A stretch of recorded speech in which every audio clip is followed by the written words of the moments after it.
seeing reality as it is.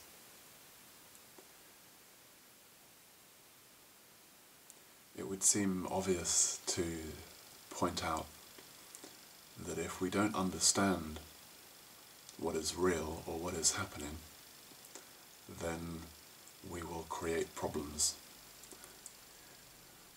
And personally and collectively, I suggest all our problems stem from a fundamental misunderstanding, a fundamental misperception, a fundamental confusion as to what we are and what this world is.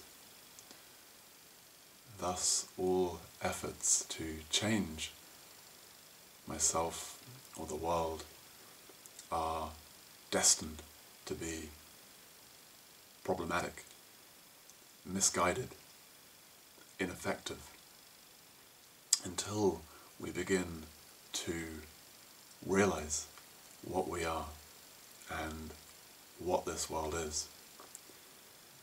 And this leads to something approaching seeing reality as it is. And what would that look like? Well, quite simply, it involves letting go. It involves dropping a large amount of what we were told at school as we grew up is real and true. The vast majority of it at a fundamental level. So to begin with, we drop the idea of time.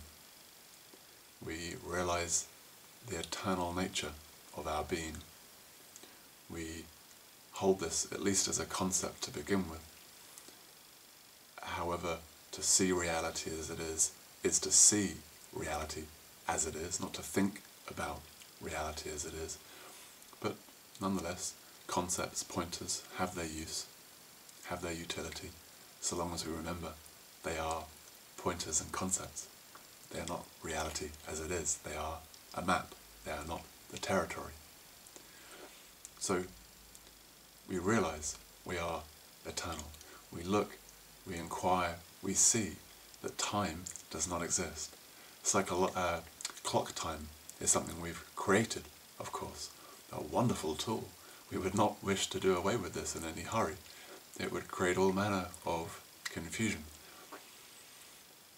Psychological time is also something that we have created. It is a fabrication, a construct of mind. As Einstein said, it is a mechanism, if you like, of consciousness by which we avoid experiencing everything happening at the same time, everything happening at once, because that would not allow us the human experience, the experience of past, it seems, and future, it seems.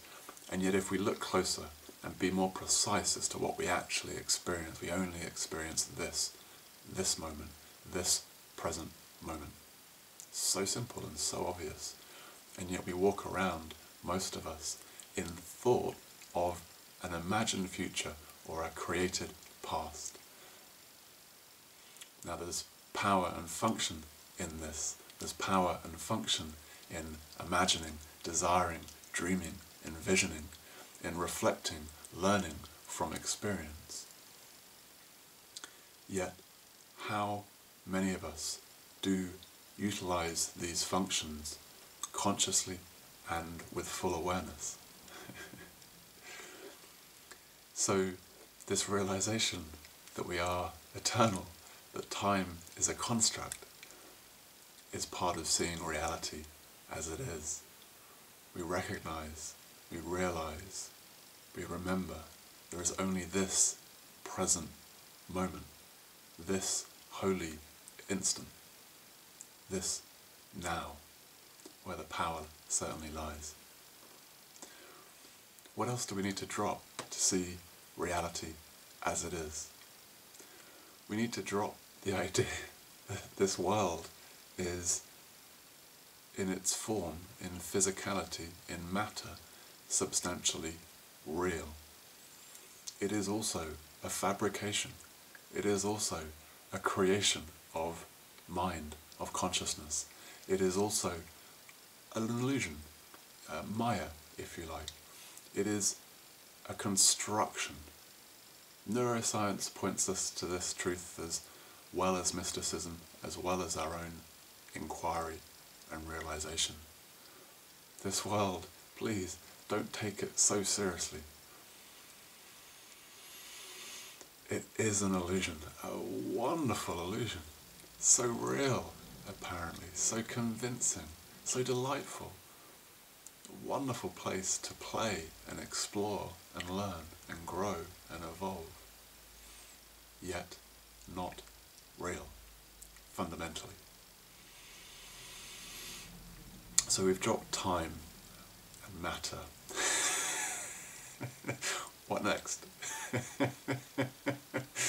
What else is a construct? What else would obscure us from seeing reality as it is? Well, you and me. Our identity, our idea of me. This wonderful construct, this wonderful individuation of this eternal and infinite being that we are. An illusion also, fundamentally unreal, and yet, of course, has relative reality. It would be idiotic for us to deny personhood altogether.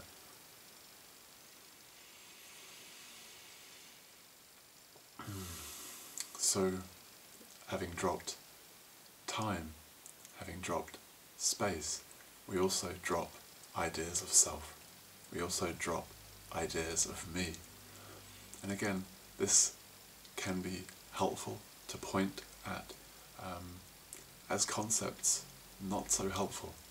The self loves to hold concepts such as there's no self and create an identity out of it and try and tell others that they're wrong in believing they are real. And certainly that's not what I would seek to offer here. Rather, pointing to the recognition, the noticing that what we are is this noticing.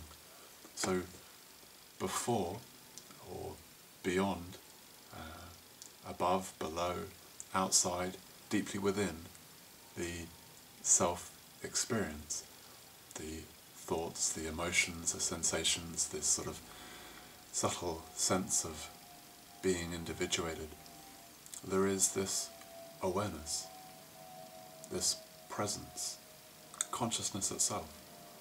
And this is what we are. So ultimately, when we come to see reality as it is, we are actually reality seeing itself as it is. There is this consciousness aware of itself, being aware of itself, being aware of itself. How exquisite, how delightful. So all this is just play. There's nothing to be attained here, nothing to be realized here, nothing to be found out here, nothing to be discovered here. Because the irony is, what could be happening when there is only reality other than seeing reality as it is? As it is. I hope you've enjoyed this little inquiry, this little pointer, this little exploration, half as much as I have. In gratitude, may we see reality as it is and be a little less confused, a little more joyous, a little more at peace.